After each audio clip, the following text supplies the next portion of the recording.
You're listening to the Board Game Snobs podcast, a ridiculous podcast with ridiculous hosts that discuss ridiculous things. And any mention of board games is purely coincidental. And so, without further ado, and with a heavy dollop of shame and embarrassment on my part, I give you the Board Game Snobs.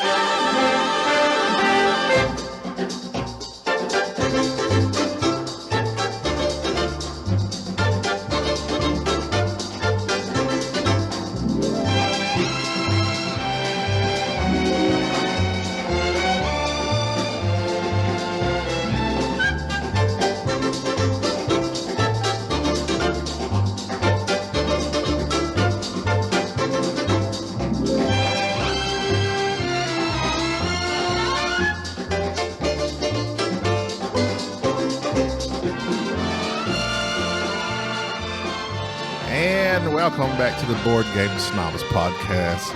I'm your host, your primary host, Gaby.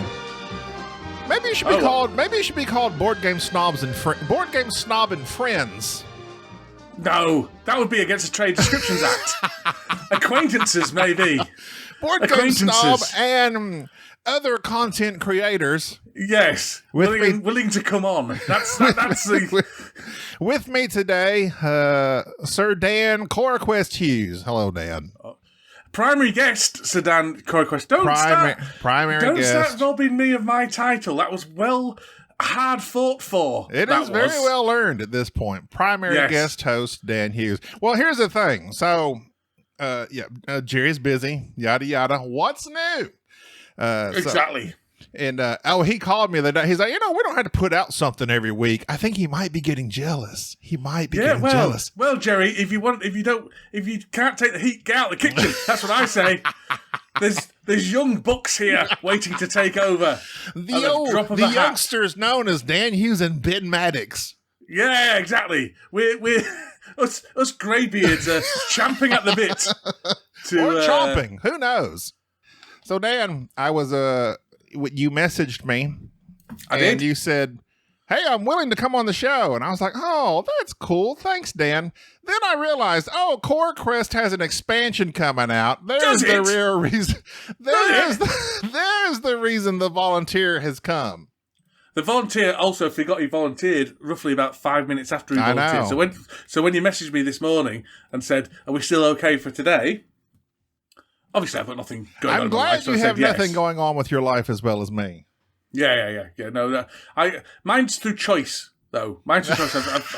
I've slowly withdrawn from human civilization. Believe me. Well, I guess mine's not so much. I would play a game or something, but there's no one to play with. We have been moving, Sade. I've been moving for the past 2 weeks, cleaning up the place the occupants where she's moving to previously were in. Getting rid of trash, moving, cleaning, and then this weekend we've spent all weekend moving her in. So, it's been loads of fun. Yeah, there's nothing nicer than moving furniture and doing house cleaning. Yeah. It's my favorite activity. I know that much. Oh yeah, boxing things up, carrying them back and forth to the U-Haul. Nothing like it. Oh, no, nothing like it. A beautiful, special experience. Gaby. I had to go to a sports presentation evening last night. So it was full of people who really, really like sports, who are very friendly, and who wanted to make me feel as welcome as possible. So needless to say, Gaby, that was absolute hell on earth. It was absolute torture. I could have accepted them being unfriendly, leaving me to my own device, letting me sit there, play on my Marvel Snap until my son's award came up. But no, lots of sitting down and saying, so you're Evan's dad. I always are very good at playing rugby and all this kind of stuff. It's like, So it was upsetting. It was upsetting. So you're in the Marvel Snap game as well. Yeah, I'm going to delete it. I'm starting getting annoyed with it. There's people on there are doing some... There's very limited means of doing antisocial behaviour on that game. But they're doing it and it's annoying me. I've downloaded it, but I'm not. There's the thing. I download all these app games. I may play them once or twice and then I just don't play them. Well, that's fine, because that's all the Russian and Chinese spies want you to do, is just download the apps in the first place. That's true. So as long as you've got them on your phone and they can spy on what you're doing, they don't mind if you play it or not, to be honest. And there's a Gaby robot clone walking around somewhere now. Exactly. What he's doing, I don't know. Creating content for the spies. That's what he's doing. Indeed. They're using you as they're basing your personality off as a Twitter bot who's spreading disinformation. That's what's happening, Gaby. I wonder if he has the lights that I do. Yeah. Well, mate, stop changing your light. You're not impressing anybody. Ladies and gentlemen, this man has a number of cheap. Oh, and he's even got the obligatory. So he's been on flipping Wish or AliExpress or something like that, and he's downloaded Alibaba.com. Alibaba, yeah, whichever, and he's downloaded a bunch of cheap strip light LEDs, and he's spent a good few hours fastidiously taping them up all over the room. Yes, all to look like some kind of here's the thing. Twitch streamer. Here's the thing. Other than the Jeff Foxworthy video, and now this one, which I know don't get more further hits than the Jeff Foxworthy. Here's the problem. We recorded Jeff Foxworthy. Unless he sticks to his word and actually does mention us on Jimmy Fallon, no mentions for us on. It's like getting a big guest does not help you unless that big guest promotes it. No. In fact, his on our Podbean, we have fewer downloads for him than we did the week after. Me and Ben. That's true. Although the YouTube does have like a few hundred, like 300 or 400 downloads that my stats on Podbean don't recognize because they were uploaded separately. Because I'm all about them stats, you know. I know you're about the stats. But it's still irritating. Stop looking at the stats. It's still Stop looking at the stats. Stop interrupting. Listen, big guests do nothing for you because they do not. If they're too big, then they don't promote. You need people because they don't care. They're not worried about the little man.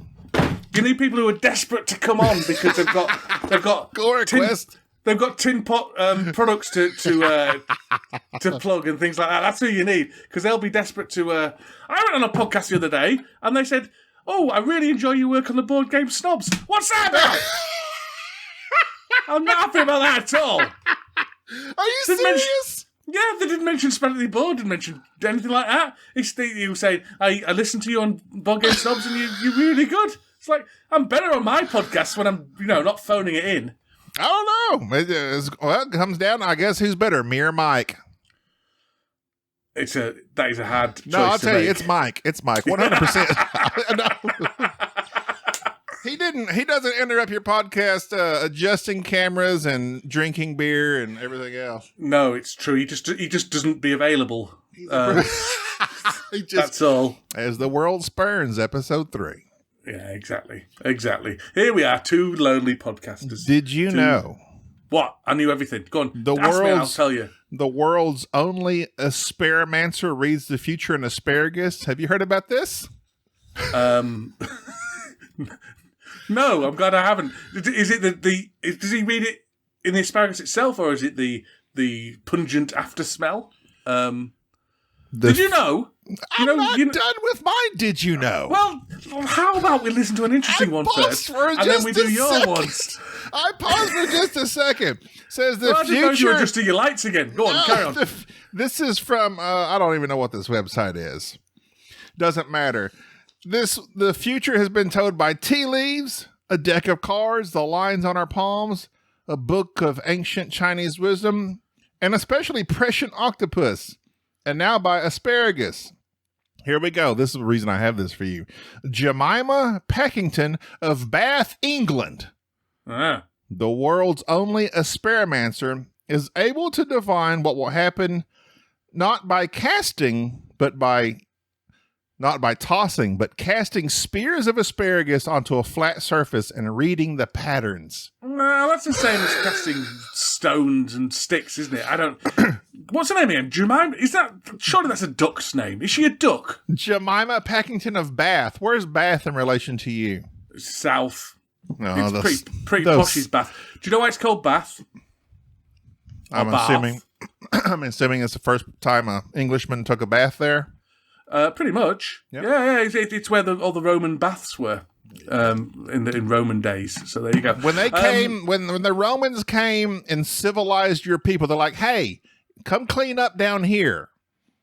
Yeah, probably. I would imagine. You Saxons? Is it the Saxons that are the? I think it might have been before. I think it might have been the Picts and the Mattiers. I don't know. I don't know the history of your own people. No, I don't. No, not that in depth. I don't know who was first and who was second. I think the Anglo-Saxons, that was after the Romans. Well, we know who was first here. Christopher Columbus, clearly. It was the Vikings, wasn't it? That's what I heard. and that's the Western people. Obviously, it was the Native Americans first as well. Yes. I said that in jest, Dan. I said that in jest. I know. But still, you haven't heard my interesting asparagus facts yet. Right, okay. This is a barely remembered fact which may or may not be true. So it's got that little frisson of excitement to it as well. Mm-hmm. But does your pee smell when you've eaten asparagus? Me personally? Yes. No. It does. You just can't smell pee, asparagus-flavoured pee. That's all. Everybody's pee smells when they have eaten asparagus. It's just some people can smell it and some people can't. So the issue isn't within your pee, it's within your nose. Oh, so you're blaming me. I'm the reason. I'm blaming your giant hooter. You're nose shaming. That's what you're doing. You're shaming my nose. True. And there's enough of that nose to shave. By golly. What a conk. Look at this. What a hooter. My mother always said I have a Roman nose. That's what she always said. Yeah. Roman all over your face. That's what it's doing. Nose shamer. Nostril shaming. How dare you? Yeah. I went to Essen. Gaby, do you want me to tell you about Essen? Okay, let's talk about Essen. Ben did this last week. Let's get your side of the story. I don't know. I'm sure you didn't listen to Ben's episode because you weren't on it, but go ahead. I'm too busy to listen to your podcast unless I'm on it. Okay. No, Ben probably was waxing his fuse about Essen, how wonderful community it is. Oh, yes. He loves it. He absolutely loves it. It's all right. It's like a big shop is all it is. That's because he gets to rub elbows with Martin Wallace and the like. I nearly rubbed elbows with Wallace. Was on the plane on my way home. I know. I said Martin Wallace, more like Martin Follow Us, and he followed you all the way home. He did, and almost onto the bus. We got to the car park. Like Martin, I'm getting uncomfortable now. Yeah, I was. Yeah, but no, it's all right. I won't have to talk about it more than that. It's all right. I think Ben thinks it's a lot better than it actually is. I think it's built up in Ben's mind to be something amazing when in reality all it is a bunch of shops. Just a bunch of shops, Gaby. Well, I mean, he was not impressed with the town of Essen. He just likes the Essen Spiel as being the mecca of Yeah, the Spiel's just a bunch of shops. I'm sure Gen Con's, I'm sure Gen Con's better than Essen. I'm sure it will be. Really? Yeah. But I'm not a blatant consumerist capitalist like Ben Maddox is. I mean, if there's one thing we know about Ben Maddox is he's a completely kind of capitalist right-wing Tory. So that's why he likes it, because of all the kind of raw capitalism going on. Look, y'all can do y'all's subliminal English politics. I don't understand. I don't even know what a Tory is. Tory is a girl's name here in America. I don't know. It's a conservative. Tory, short for Victoria. Is that what that comes from? Queen Victoria? No, it doesn't. No, I don't know where it comes from. You've caught me unprepared for this podcast. You have very little knowledge about your peoples, is what I'm discovering. I'm not a historian, it's true. You're a game maker. Game maker of CoraQuest. Check it out now on Kickstarter. Questing more. Oh, are you going to make a Coraverse? Huh? A Coraverse. So I thought about all these different brands of gaming, like Cora's Farm could be like the new Agricola. Cora Run could be like a racing game. There's possibilities. Not that you've ever played the game, so you wouldn't know, but it is set in the world, and there are possibilities of other games being set in the world. Games that even I haven't designed. I've waited for Jerry to bring the copy he has, but his children are so attached to it. That's how great it is. Well, you've got just the opportunity to back a copy now on Kickstarter, along with the expansion. I'm expecting my reviewer's copy. That's what I'm expecting. Well, I'll tell you what, you stand by that mailbox. You stand by that mailbox, Gaby, and you wait.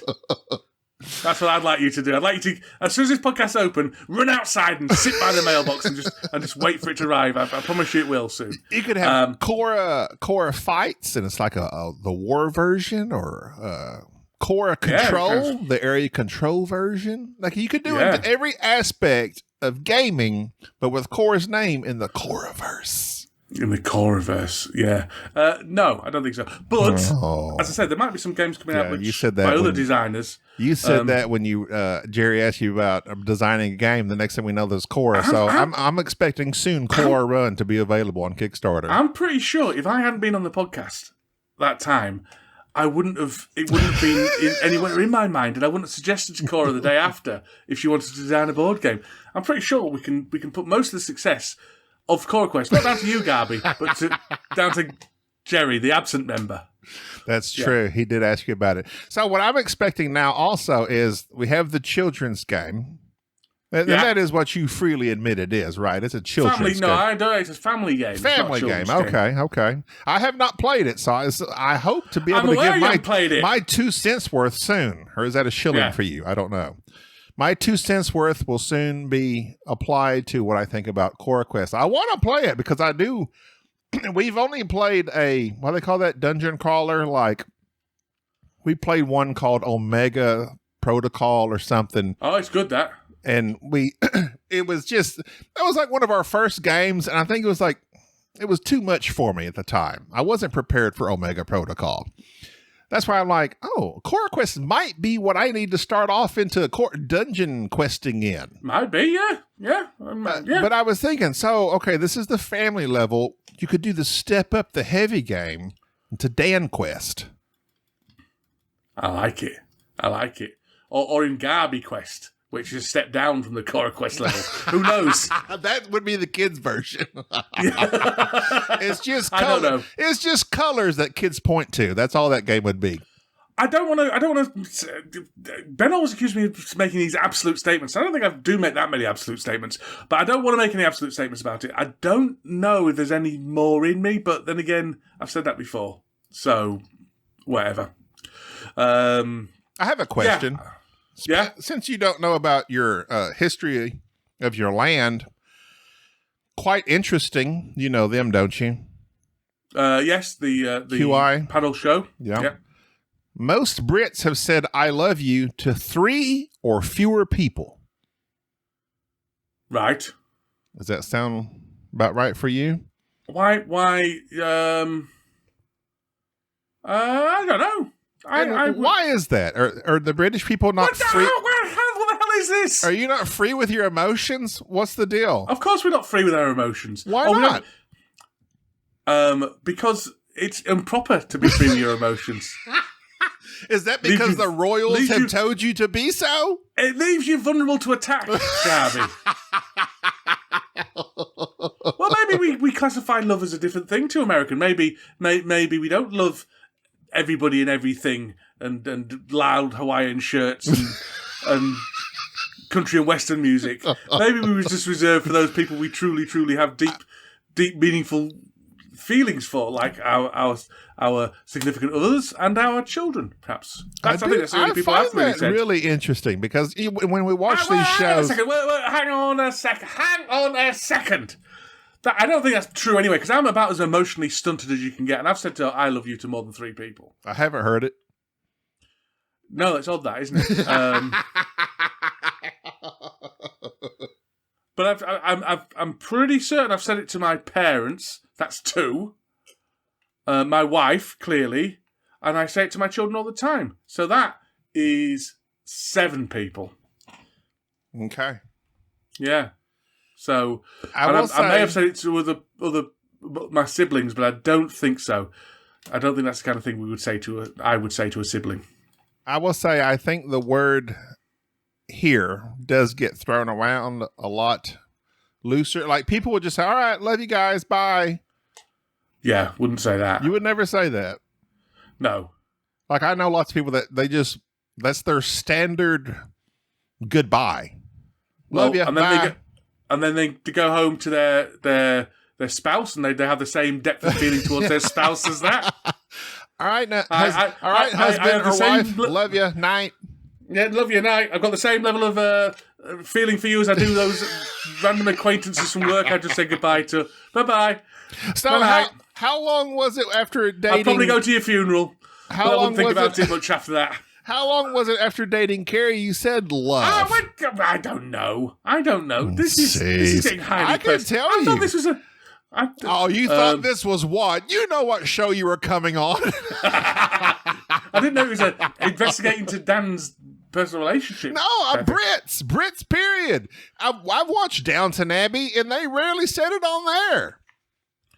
Downton Abbey is not representative of the majority of the United Kingdom, I'm afraid to say. Bunch of Edwardians, am I right? We usually only have at least only one servant each, not an entire raft of them. Yeah. Okay, so tell me about your Essen experience. There's nothing to tell. It was all right. You asked me if you want to talk about it. I was trying to get the topic on. I was trying to start some topic instead of your Twitch streaming career. I was trying to get it going. I was trying to. Let me get my one of us had to disco try lights and going. move.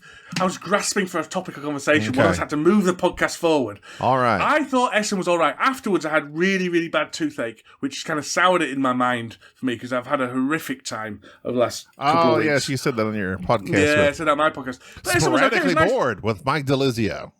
Yeah. And it was okay. That's about it, really. Do you prefer Essen or UKGE? Essen, because I don't like UKGE at all. I Ben don't like any feel cons. the same way. No. Yeah, well, UKGE is the worst of both worlds, in my opinion. It's got the supermarket, just blatant shopping consumerism of Essen, and then it tries to have open gaming and things, but all the open gaming is in really kind of unpleasant surroundings, in my opinion, big warehousey type environments, and I just don't enjoy gaming with that level of noise going on. So I would rather have 5 or 10 people in a room playing board games. I'm done with conventions. I really am. I think they're overrated. The good thing about conventions, the only thing I really enjoy about conventions is seeing people that I like.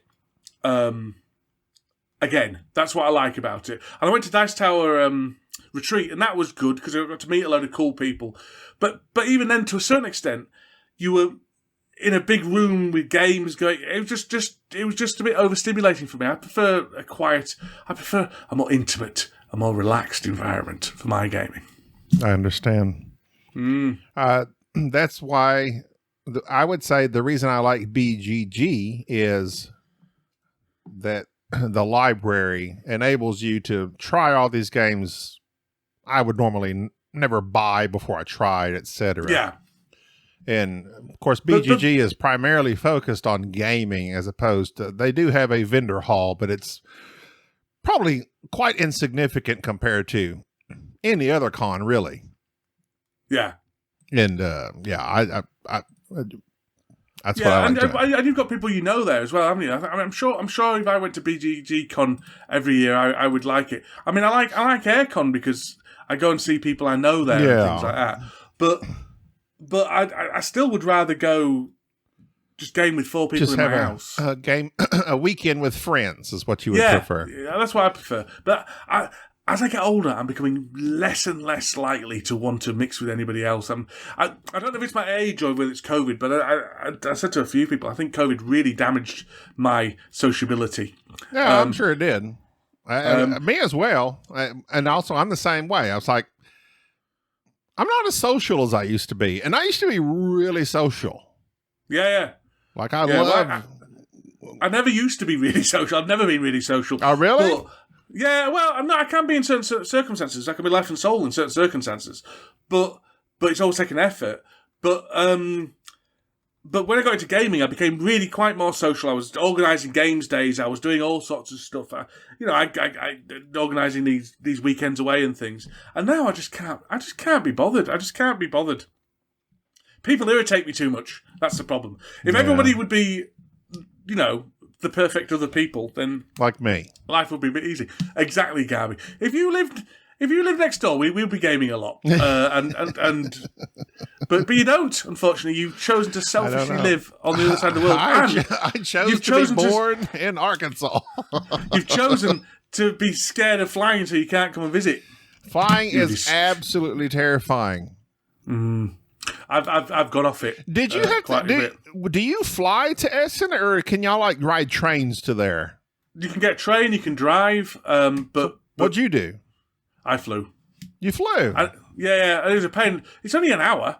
It was a real pain because we got there too early, but because I'm paranoid about missing the flight. So Mike the pilot pool was very kind in getting there early with me, and then the plane was delayed, so it took another 2 hours to get on the plane. So it was just how long would it take to take a train there?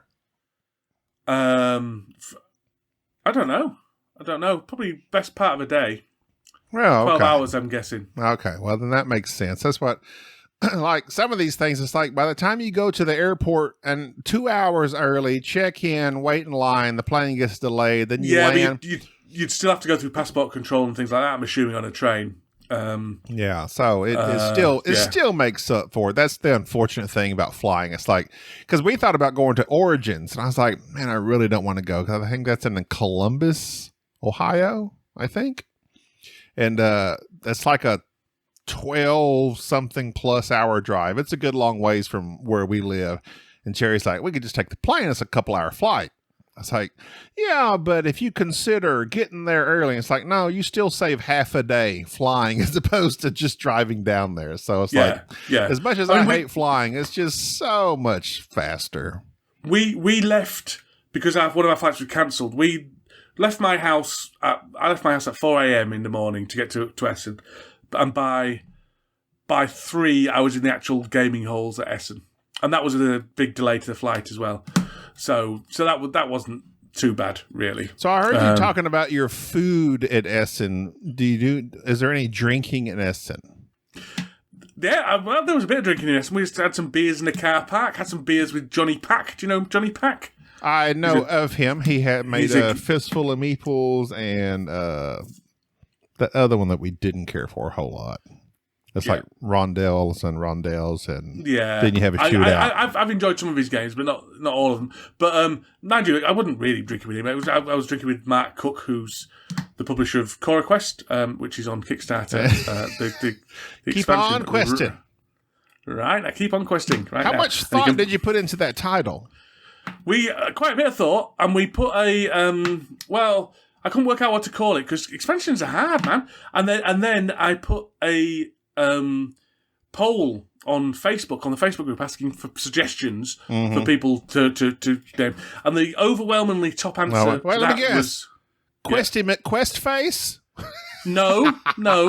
It was along those kind of lines. In that it was quite funny, but I didn't want to use it. Yeah. It was more request.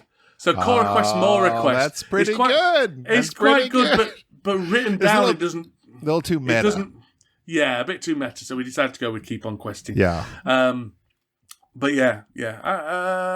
Mark was there, and Ben Maddox was there for a brief moment, and then he disappeared off to schmooze with the high and mighty, no doubt. No, it was nice. It was nice. I mean, it was nice to catch up with people, as I say. But I'm not the fan of it, Ben is.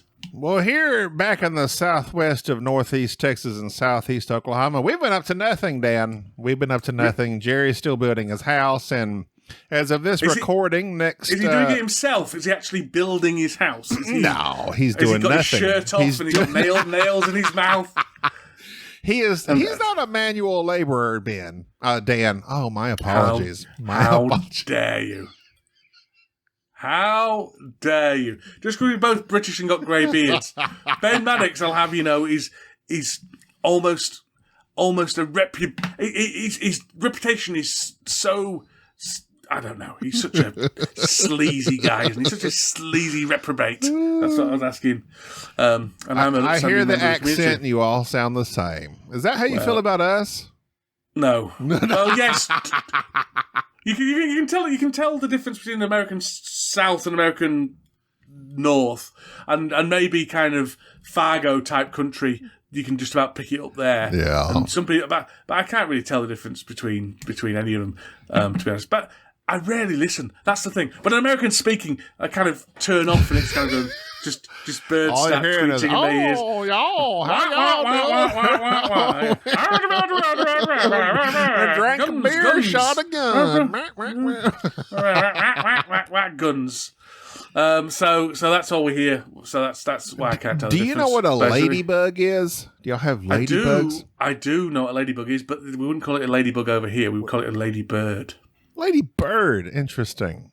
Do you know they're not ladies at all? You know why? Because they're both genders. Because they have to breed. Well, that's possibly an excellent point. But more specifically, they eat their young. They are cannibalistic.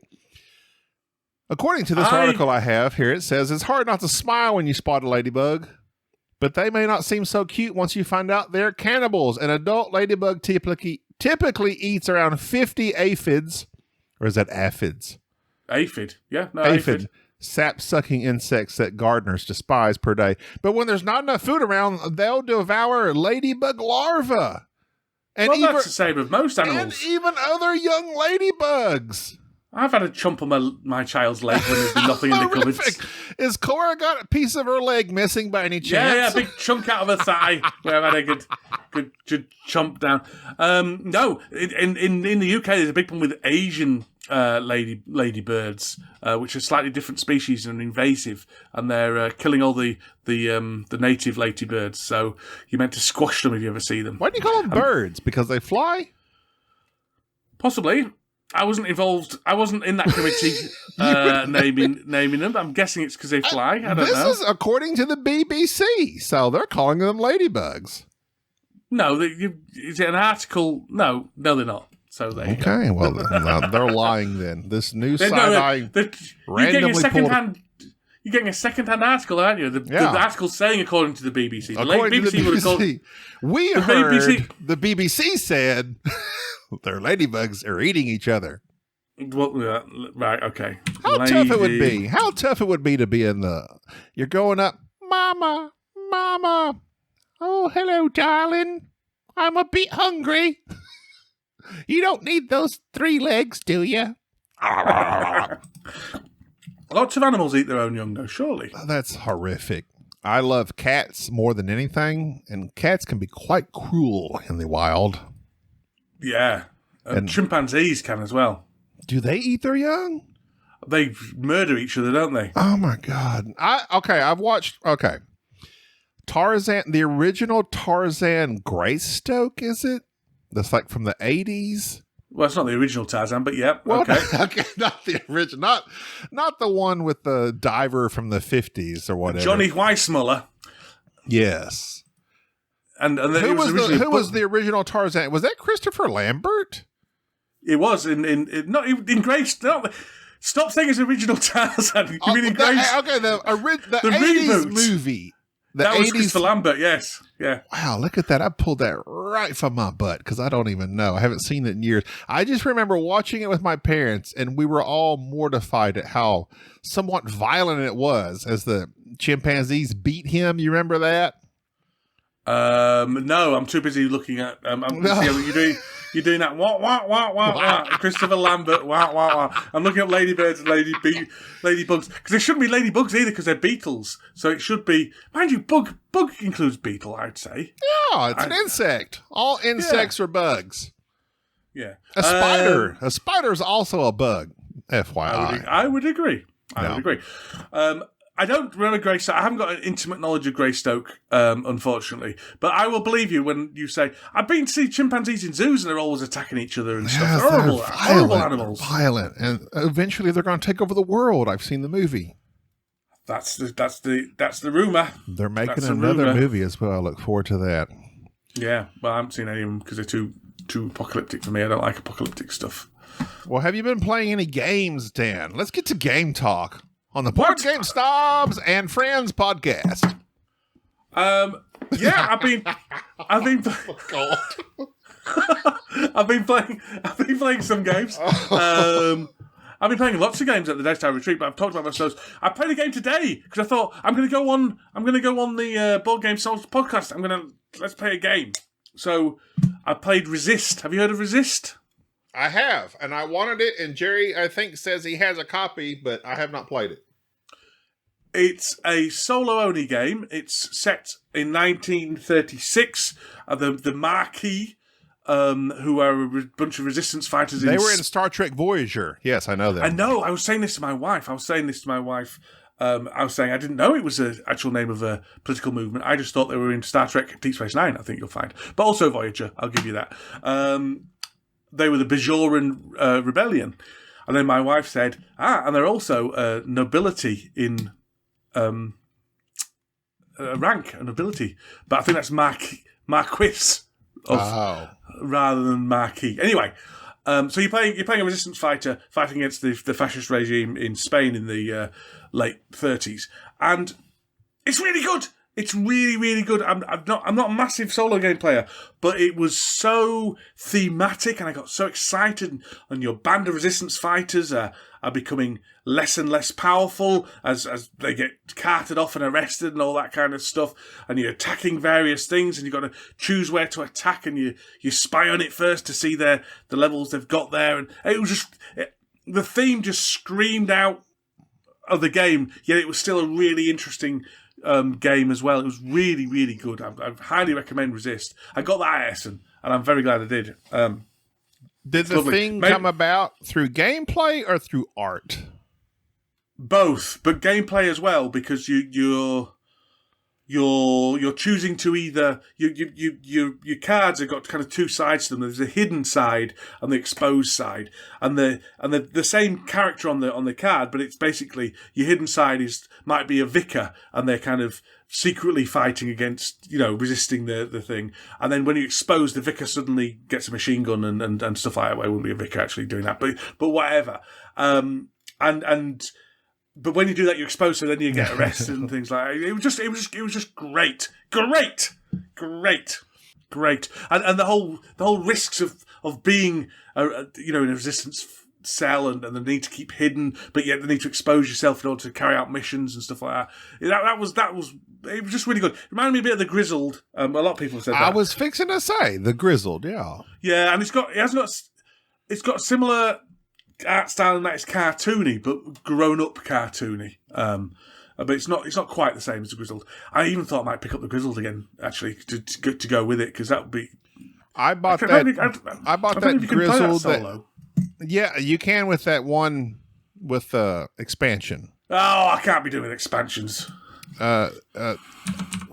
Something orders, Grizzled following orders or something. Right. It's good. I liked it solo. It was fine, but basically you're just two-handing it. That's all you're doing. Right. I bought the Grizzled that had the miniatures and everything. Like I really like the Grizzled, and I got the miniatures because otherwise you get the standees. They're fine, but the miniatures were really nice. They were already painted and everything. Literally never played it. Just never played it.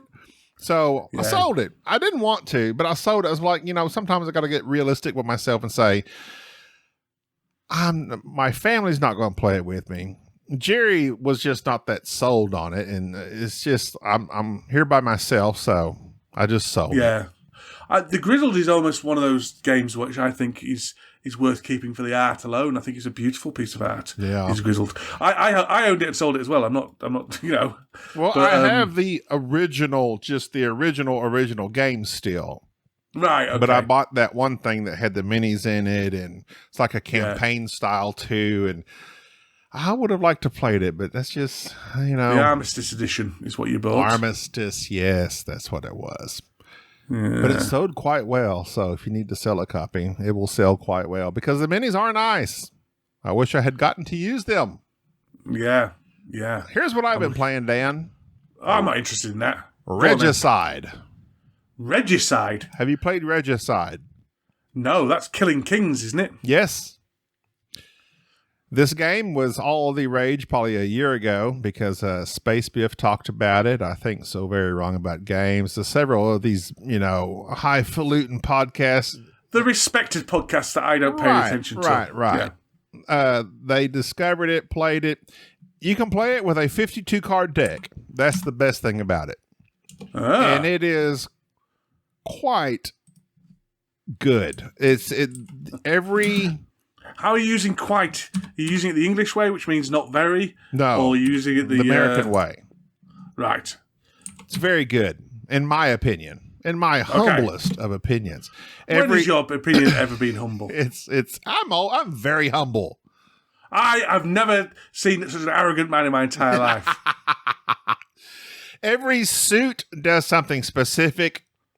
You take all the face cards, you take all the kings, the queens, and the jacks. You shuffle them, you shuffle the kings, set them down, shuffle the queens, set them down on top, shuffle the jacks, set them down on top, and then you go to battle.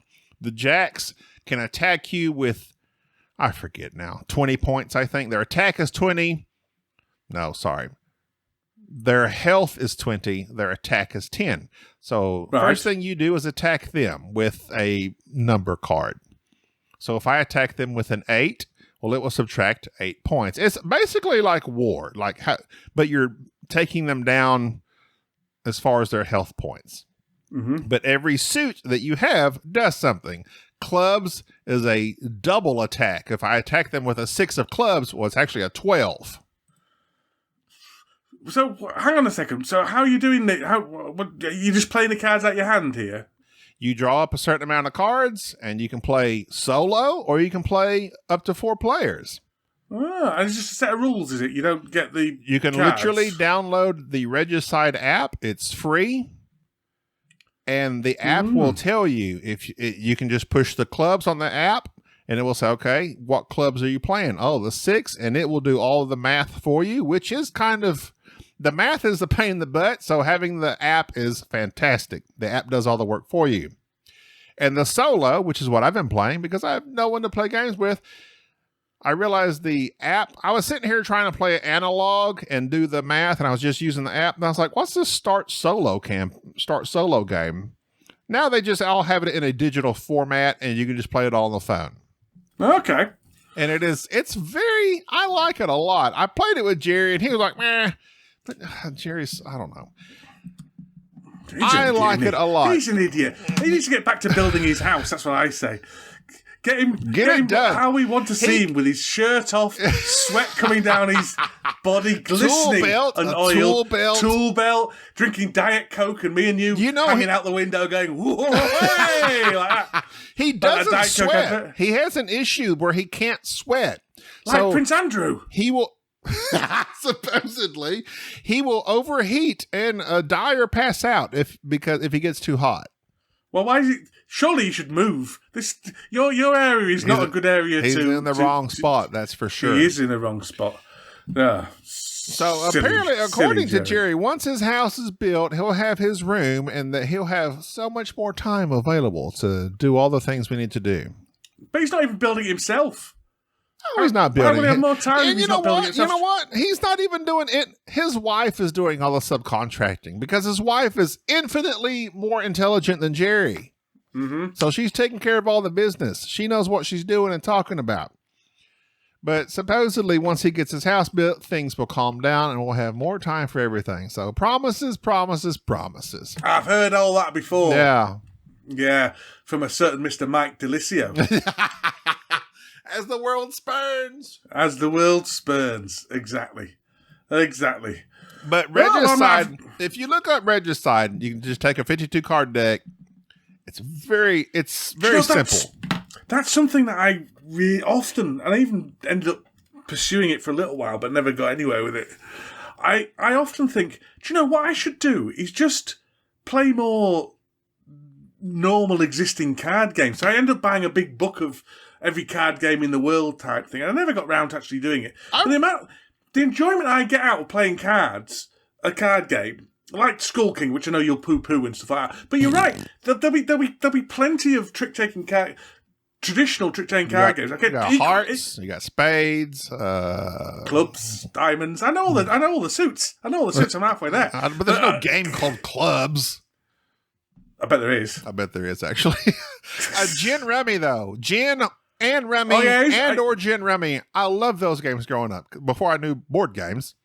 Exactly. And there's no difference really in them. It's just that you can't spend loads and loads of money on it. So us as foolish consumers don't buy it.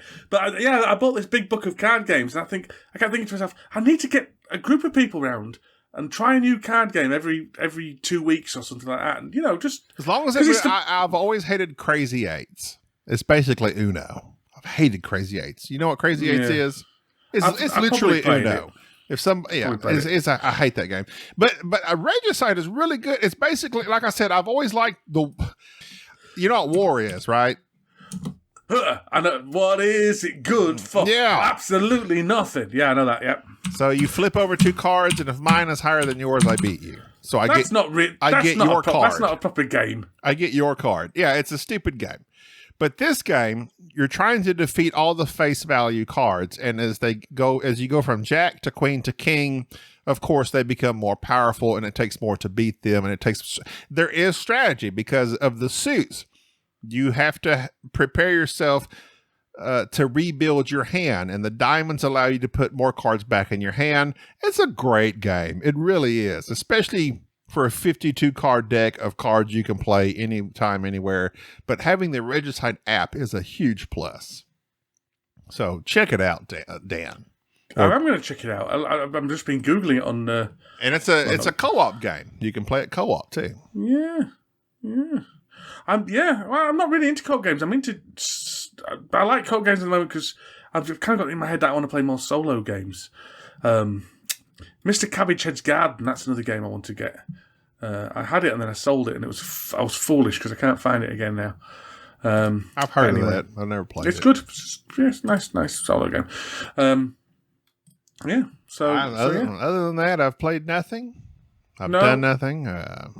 My friend Jerry, waste of space, aren't you? He's supposed to come over this Friday, and hopefully we get to play something. He's too busy on tiling his roof. Hopefully his bare shoulders glistening in the sun as he tiles his roof. How do you tile a roof, Dan? What do you mean? Is it a roof or a roof? Roof?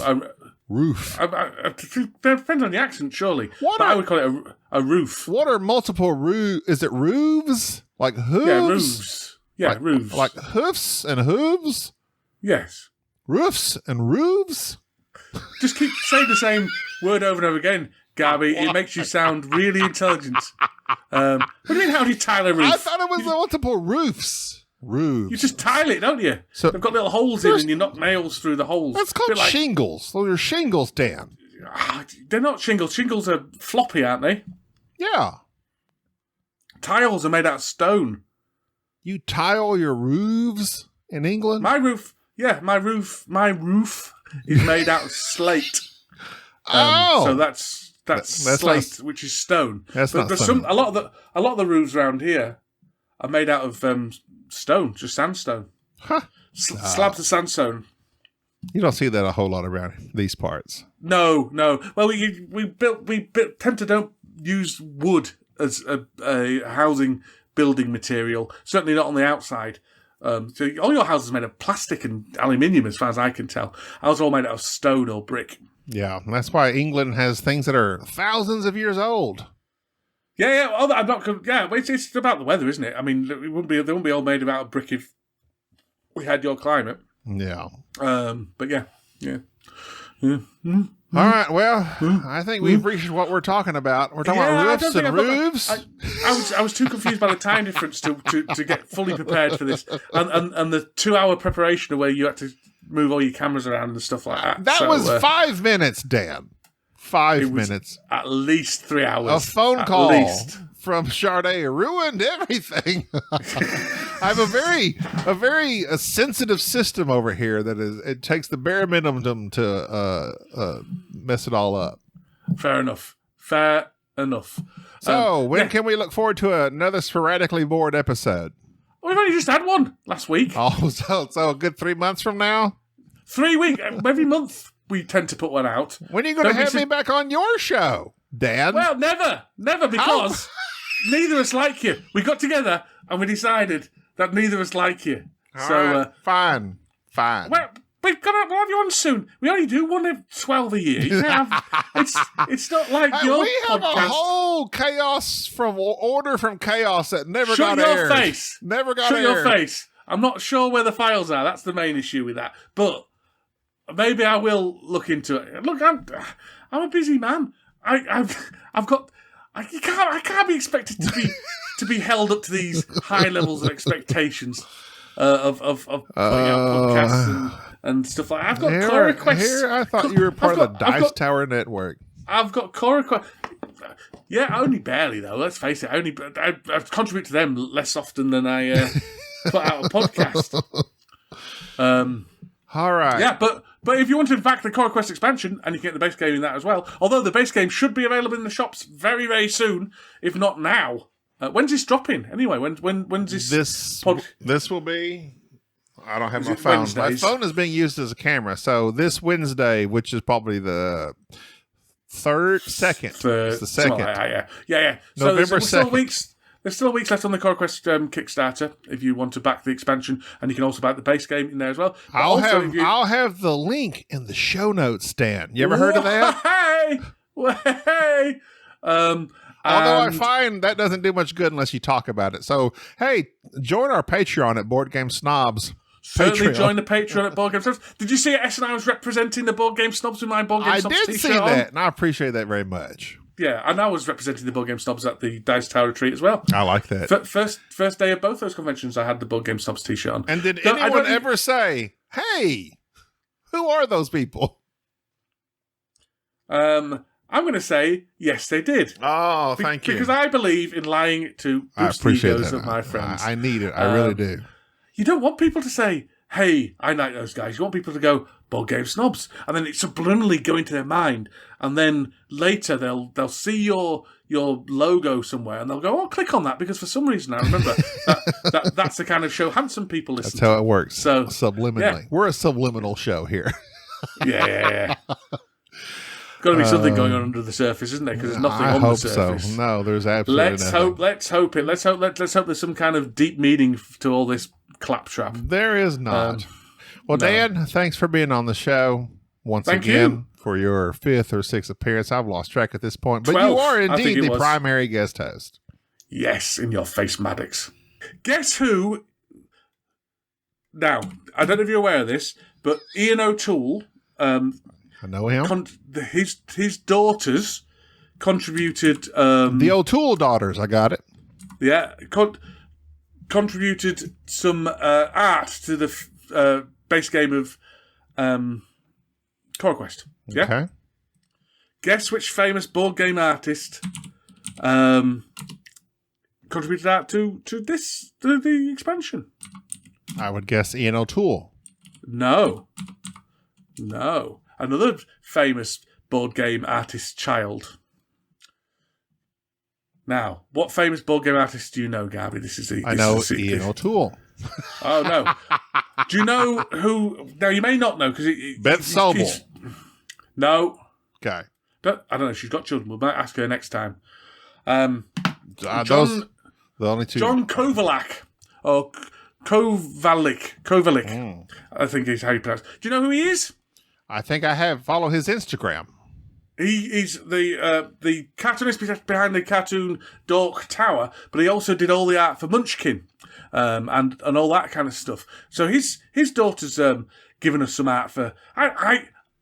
It amuses me no end. It amuses no one else, but it amuses me no end that we get these famous artists, and then we say, we don't want your work, we want your kids' work. So that's the exciting thing going on there. And then you can say, well, you're clearly not your father. Exactly. What's this trash? We say, and then we throw it. No, it's really good. Really good. Which boy she drew for us, which is pretty ace. So there you go. That's my piece of exciting. Very nice. If you like John's work, then that's very exciting.